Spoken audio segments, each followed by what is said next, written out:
Hello students, welcome to all of you. इस video में मैं आप लोगों के लिए लेकर आया हूं झारखंड बोर्ड का मॉडल सेट पेपर 5 को, जो विषय गणित का है। चलिए इसका आंसर की को फटाफट मिला लेते हैं।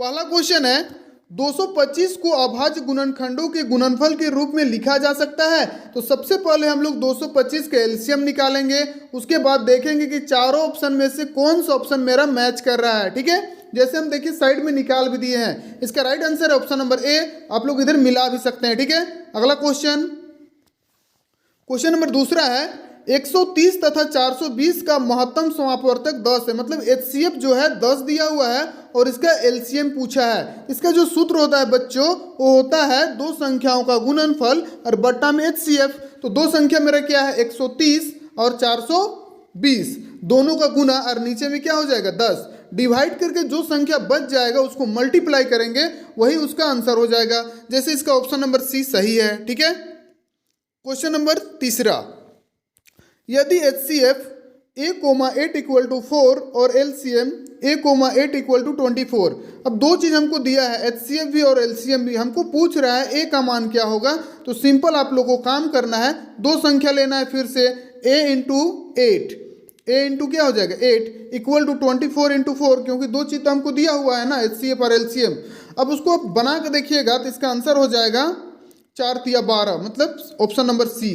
ठीक है, क्वेश्चन नंबर चौथा, एक धनात्मक संख्या 4q + 1 के रूप का है, तो यह संख्या निम्न में से क्या है। अब देखिए सबसे पहले इसमें समझने वाली बात है कि 4q + 1 या 4q + 0 से स्टार्ट होता है, उसके बाद 1 फिर 2 फिर 3। जब एक एक गैप होते जाता है तो वहाँ पे जैसे 1 आया फिर 3 आया फिर 5 आता है, उसको हम सम बोलते थे कि विषम। थोड़ा सा दिमाग में प्रेशर डालिए। ठीक है, इसका राइट आंसर हो जाएगा ऑप्शन नंबर बी, विषम संख्या उसको बोलते हैं। ठीक है, क्वेश्चन नंबर पांचवा, द्विघात बहुपद x² + 7x + 2 के शून्यकों का गुणनफल क्या होगा। शून्यक का गुणनफल बोला है, योग नहीं बोला है बच्चों। ठीक है, तो इसका सूत्र होता है alpha into beta equal to c/a, मतलब अचर पद बटा में x² का गुणांक। तो अचर पद मेरा 2 है और x² का गुणांक 1 है। डिवाइड करेंगे 2 को 1 से तो 2 ही आएगा ना, तो इसका ऑप्शन नंबर सी सही हो जाएगा। ठीक है,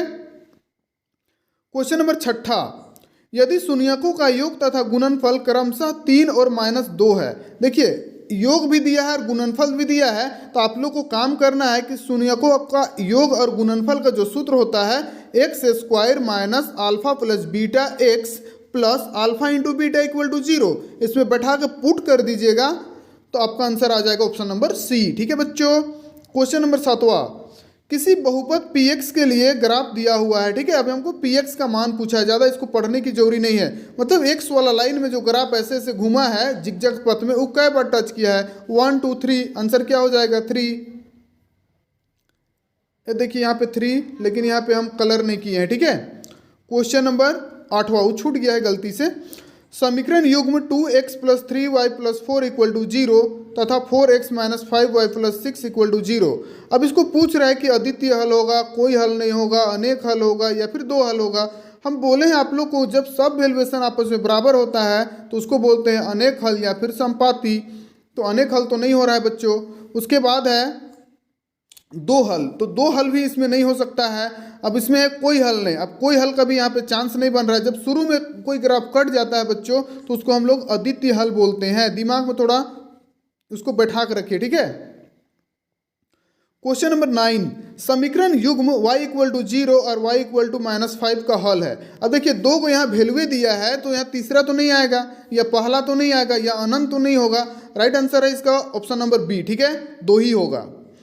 क्वेश्चन नंबर 10 है, समीकरण 6x - का 2y + 9 इक्वल टू 0 और 3x - y + 12 इक्वल टू 0 के द्वारा निरूपित रेखाएं हैं। और जब इसको आप बना के देखिएगा, देखिए हम साइड में हल्का सा हिंट लिए हैं, मतलब इस नीचे का क्वेश्चन है ना, इसका नहीं लिए हैं। इसको बना के देखिएगा, a1/a2 equal to b1/b2 equal to c1/c2, उसमें बैठा के देखिएगा, इसका आंसर आना चाहिए समांतर। तो क्वेश्चन नंबर 10 का राइट आंसर है option number B. Question number 11, यदि x + 3y = 5 तथा 2x - y = 3, तो x का मान क्या होगा। सिर्फ x का मान पूछा है। अब यहाँ इसको निकालने का दो तरीका है। या तो आप पहला समीकरण में x equal to 5 minus 3y करके और समीकरण दूसरा में रख के बनाइएगा तो भी आंसर आएगा, या फिर विलोपन विधि करके y को काट दीजिएगा तो भी आप लोग का आंसर 2 ही आएगा बच्चों। ठीक है, तो इसका राइट आंसर है option number C. Question number 12, इससे हल्का क्वेश्चन कोई हो ही नहीं सकता है। ठीक है, यदि x बराबर 2 और y बराबर 3 तो एक समीकरण दिया है, k का मान पूछा है। ये देखिए हम साइड में बना दिए, इसका right answer option number D. ठीक है, क्वेश्चन नंबर 13, समीकरण युग्म x plus Y equal to 16 और x minus Y equal to 2 का हल क्या होगा। इसको आप विलोपन विधि से बना के देखिए आप लोग, आंसर आ जाएगा ऑप्शन नंबर बी। ठीक है, क्वेश्चन नंबर 14, द्विघात समीकरण की घात निम्नलिखित में से है। अब सबसे पहले सोचना है कि द्विघात समीकरण जब बोल रहे हैं तो द्वि का मतलब क्या, 2, 3 तो नहीं आएगा, 3 आएगा तो उसको त्रिघात बोलेंगे, एक को रैखिक बोलेंगे, जीरो का कोई होबे नहीं करता है। राइट आंसर इसका option number B. Question number 15, द्विघात समीकरण X square minus 6x plus 1 equal to 0 का मूल कैसा होगा। अब इसको बना के देखिएगा, देखिए हम बना दिए हैं। अब इसका मान जो आया है पॉजिटिव आया है, तब ऐसे चीज़ को हम बोलते हैं वास्तविक तथा असमान। अगर 0 आ जाता तब उसको हम बोलते हैं वास्तविक तथा समान, तो इसका आंसर होगा असमान। ठीक है, ऑप्शन नंबर बी सही है। अगला question, x square plus 3x plus 2 equal to 0 का मूल अल्फा कोमा बीटा, तो अल्फा प्लस बीटा का मान पूछा है। तो alpha plus beta equal to होता है c by e minus b by a, तो यहाँ माइनस बी बाई ए, तो सूत्र से माइनस आया, b का मान 3 और a का मान 1, तो इसका हिसाब से डी ऑप्शन सही है। ठीक है, क्वेश्चन नंबर 17, द्विघात समीकरण X square minus 6x plus 3 equal to 0 का विविक्तर क्या है। देखिए इसमें ये जो क्वेश्चन है यहाँ पे रॉन्ग है, मतलब क्वेश्चन रॉन्ग नहीं, इसका ऑप्शन रॉन्ग है। ऑप्शन देवे नहीं किया है इसका 24, और इसका आप कैसो बना के देखिए 24 से आएगा। ठीक है, तो क्वेश्चन नंबर 17 को सुधार लीजिएगा आप लोग। क्वेश्चन नंबर 18, यदि द्विघात समीकरण का कोई हल वास्तविक मूल नहीं हो, वास्तविक मूल नहीं हो, निम्न में से कौन सत्य है। और वास्तविक मूल किसमें नहीं होता है, बी स्क्वायर माइनस 4ac अगर छोटा हो जा रहा है किससे, 0 से, मतलब 0 बड़ा हो जा रहा है, तो इसका right answer option number C. ठीक है, अगला क्वेश्चन, क्वेश्चन नंबर 19, यदि द्विघात समीकरण एक्स स्क्वायर माइनस का 2x प्लस के इक्वल टू 0 तो k का मान हमको निकालना है। तो फिर से हम d बराबर 0 रखेंगे और द्विघात सूत्र का प्रयोग करेंगे। द्विघात बोलते हैं विविक्तकर का, आंसर आ जाएगा आपका। ठीक है, इसका राइट आंसर है ऑप्शन नंबर बी 1। अगला क्वेश्चन, द्विघात समीकरण X square minus X minus 6 equal to 0 का मूल पूछा है। तो मूल निकालने के लिए आप इसको फिर थोड़ा सा फैक्टराइज कर लीजिए, आंसर आ जाएगा ऑप्शन नंबर सी सही है। ठीक है, यहाँ जगह नहीं है जिसके कारण हम फैक्टराइज नहीं कर दिए हैं। अगर हम फैक्टराइज करते जो हार्ड टाइप का उसी को हल्का फुल्का हिंट दिए हैं, नहीं तो फिर वो गेजड़ बेजड़ दिखने लगेगा। ठीक है, अगला क्वेश्चन है क्वेश्चन नंबर 21, यदि प्रथम पद ए सार्वंतर डी तो एपी का एनवा पद का सूत्र क्या होगा। तो उसका राइट आंसर है ऑप्शन नंबर डी। थोड़ा सूत्र को याद रखिए। ठीक है, बहुत बच्चा तो सूत्र याद ही नहीं रखता है बिल्कुल। क्वेश्चन नंबर 22, एपी दिया हुआ है 10 7 4 का तीसवा पद पूछा है। तो तीसवा पद मतलब क्या, A30 बराबर a प्लस 29d, मान बैठा देंगे तो आंसर आ जाएगा -77। क्वेश्चन नंबर 23, AP 5 7 9 11 का कौन सा पद 27 है। अब कौन सा पद बोला है, ठीक है, तो आप लोगों को यहाँ an का सूत्र बैठाना है और an का जगह में 27 रखना है और पूरा क्वेश्चन को सोल्व कर देना है मन लगा के, आंसर आ जाएगा 12। ठीक है, क्वेश्चन नंबर 24, प्रथम 15 विषम संख्याओं का योग पूछा है। तो सबसे पहले प्रथम मतलब क्या, एक सम गिनेंगे 1 3 5 डॉट डॉट कहाँ तक जाएंगे, 15 तक, सभी तो विषम है ना। उसके बाद यहाँ पे n निकाल के Sn निकालेंगे तो आंसर हो जाएगा ऑप्शन नंबर सी 225। ठीक है, क्वेश्चन नंबर 25 है, भुजाओं की समान संख्या वाले बहुभुज समरूप होते हैं यदि उनके संगत कोण क्या होता है, बार बार आ रहा है, ठीक है, बराबर होता है, ऑप्शन नंबर सी सही है। ठीक है, क्वेश्चन नंबर 26, किसी त्रिभुज में एक भुजा के समांतर खींची गई रेखा अन्य दो भुजाओं को समान अनुपात में विभाजित करता है। देख रहे हैं साइड में फिगर, इसका जो AD जो होगा वो DB के बराबर होगा और AE जो होगा इसी के क्या होगा, बराबर होगा। तो ऑप्शन नंबर ए इसका सही है। क्वेश्चन नंबर 27, समरूप त्रिभुज के संगत भुजा होते हैं तो समानुपाती होता है। अगला क्वेश्चन, निम्न में से कौन समरूपता कसौटी नहीं है, तो इसका आंसर है option number D, angle side angle. ठीक है, देखते हैं क्वेश्चन नंबर 29। क्वेश्चन नंबर 29 है, एक समलंब ABCD जिसमें AB समांतर CD है कि विकर्ण परस्पर बिंदु O पर प्रतिच्छेद करता है। देखिए समलंब हम बना दिए हैं, इसमें हमको AB बराबर दिया है। सबसे मेन चीज़ इसका आंसर है, यहीं पे छुपा हुआ है। AB बराबर है 2CD। तो सबसे पहले AB को रखेंगे, CD मेरा गुना में है, नीचे आएगा तो भागा में आएगा, ऊपर 2 बचेगा, नीचे कुछ नहीं तो 1 डालेंगे। अब यहाँ क्षेत्रफल, तो क्षेत्रफल में क्या डालते हैं, स्क्वायर। इसका राइट आंसर हो जाएगा ऑप्शन नंबर C। अगला क्वेश्चन है, यदि कर्ण का स्क्वायर बराबर लंब स्क्वायर प्लस आधार स्क्वायर तो वह कौन सा त्रिभुज होगा, तो समकोण त्रिभुज होगा।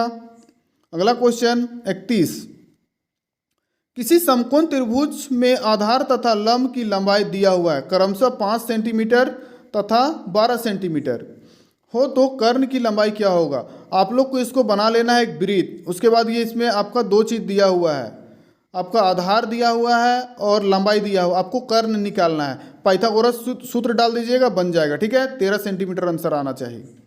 अगला क्वेश्चन, क्वेश्चन नंबर 32, वृत्त के केंद्र से स्पर्श रेखा पर स्थित, देखिए केंद्र से स्पर्श रेखा पे स्थित कौन सी बिंदु न्यूनतम दूरी पर होती है, तो इसका आंसर क्या होगा, स्पर्श बिंदु। कलर नहीं किया हुआ है लेकिन उसको हम स्पर्श बिंदु बोलते हैं। ठीक है, अगला क्वेश्चन, क्वेश्चन नंबर 33, वृत्त के व्यास के सिरों पर खींची गई स्पर्श रेखा की रेखा में क्या संबंध है, तो ये समांतर रेखा होता है। देख रहे हैं ऊपर का लाइन और नीचे का लाइन एक दूसरे से कभी टच करेगा, नहीं ना करेगा बच्चों, तो इसको बोलेंगे समांतर। ठीक है, अगला क्वेश्चन, ओ केंद्र वाले एक वृत्त की PA तथा PB स्पर्श रेखा है। देख रहे हैं P यहाँ हम दूसरा को बना दिए, मतलब ABC में बना दिए। ठीक है, कोई दिक्कत नहीं, इससे आप यहाँ P कर सकते हैं, PB और एक PA, यहाँ बस बदलना है आपको, A को बदलना है।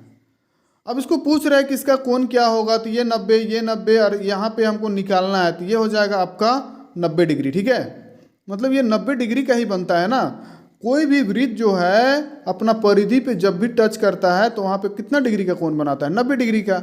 क्वेश्चन नंबर 35, ओ केंद्र वाले वृत्त का यदि PQ तथा PR स्पर्श रेखा हो तो कोण QPR बराबर 80 डिग्री। इसको आपको उसी तरह से बना के देखना है, ऑप्शन नंबर C सही हो जाएगा। ठीक है, नहीं बनेगा तो मेरा से पूछिएगा, कमेंट पे हम बतला देंगे, या फिर मेरा व्हाट्सअप नंबर मेरा से ले लीजिएगा कमेंट बॉक्स से, हम वहाँ पे आपको सोल्व करके फोटो खींच के आप तक जरूर पहुँचाएंगे। क्वेश्चन नंबर 36, वृत्त की त्रिज्या तथा व्यास में क्या संबंध है, तो इसका right answer option number A। ठीक है, इसमें ज़्यादा कुछ बोलने वाला चीज़ नहीं है।